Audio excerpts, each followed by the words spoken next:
यो भयो फेरि घर यो भयो यस्तो किसिमको घर छ टक्क लाएर रोड यो कालो रोड भयो हाम्रो यो बुद्ध पार्टी पाइलेस निक्लिन्छ यहाँबाट बुद्ध पार्टी पाइलेसबाट यता आउने हो कमल पोखरीबाट नजिकै पर्छ यो सानो गाउँको कमल पोखरी इमार्जल कमल पोखरीबाट अब यहाँदेखि चाहिँ हाम्रो कम्पाउन्ड सुरु हुन्छ यो यसरी आएर यहाँ यसरी गएर यो जति सेतो जति कम्पाउन्ड सबै हाम्रो भयो घर चाहिँ हाम्रो यो भयो सर लाएर घर यो भयो अब यसरी आएर हामी चाहिँ यसरी यो रोड भयो ठुलो रोड छ 20 फिट रोड अनि यो चाहिँ हाम्रो गेट भयो यो हाम्रो गाडी राख्ने गेट भयो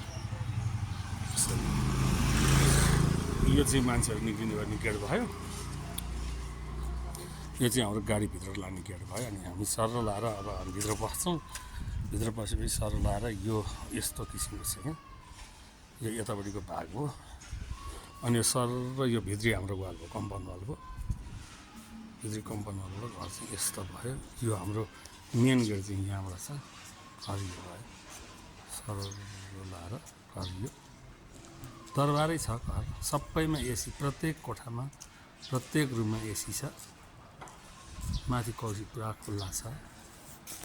अनि यो हाम्रो चाहिँ मेन गेट भयो यो मेन गेट भयो हाम्रो मेन गेट भयो जस्तै अनि हामीलाई जस्तै अफिस गर्नको लागि चाहियो भने हजुरको यो चाहिँ हाम्रो फेरि छुट्टै तल चाहिँ एउटा अफिस गर्न मिल्छ यो चाहिँ अफिस गर्न मिल्यो यो हाम्रो यसरी यो म भित्र छु अहिले हाम्रो यो भयो यसपछि यो एउटा रुम भयो यस्तो छ यहाँ मान्छे सुतिरहेको छ यो घरभित्रबाट चाहिँ हेर्दा यस्तो छ यो म यताबाट चाहिँ यता यहाँ घरभित्रबाट देखाएँ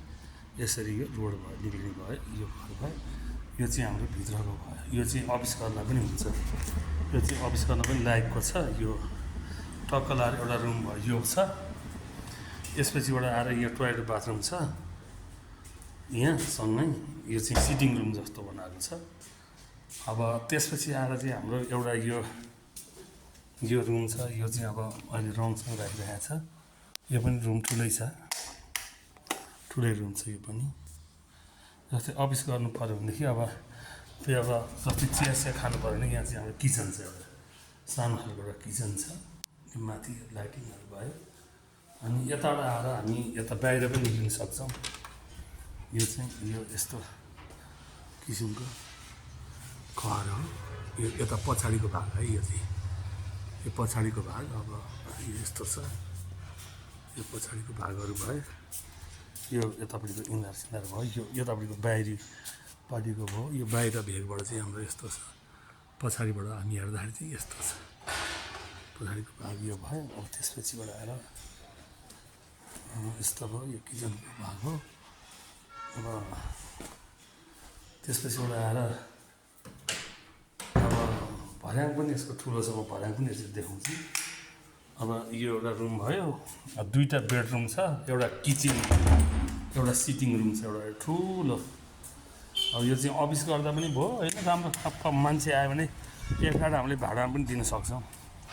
त्यसलाई तनावको वस्तु भएन अब म यसरी भर्याङ देखाउँछु अनि त्यही आधारमा कुरा गरौँ न गेट भयो हाम्रो यो चाहिँ हाम्रो गेट भयो यो गेट भयो अनि हाम्रो चाहिँ यस्तो छ आउँदै अनि हाम्रो चाहिँ भर्याङ चाहिँ ठुलो छ बङ्गला सिस्टमको घर हो यस्तो छ भर्याङ यो पुरै यसरी घुमेर जान्छ यो जुत्ता सुत्ता राख्ने ठाउँ यहाँ भयो चाहिँ यस्तो छ माथि यसो माथि सिधै माथि झुम्मर छ त्यो झुम्मरको लाइट यहाँसम्म हाम्रो फ्याल्छ ल घर यही हो अनि हाम्रो चाहिँ ठ्याक्कै यहाँ गाडी स्वाटै निकाल्दा पनि सजिलो रोड त्यही भइहाल्यो हस्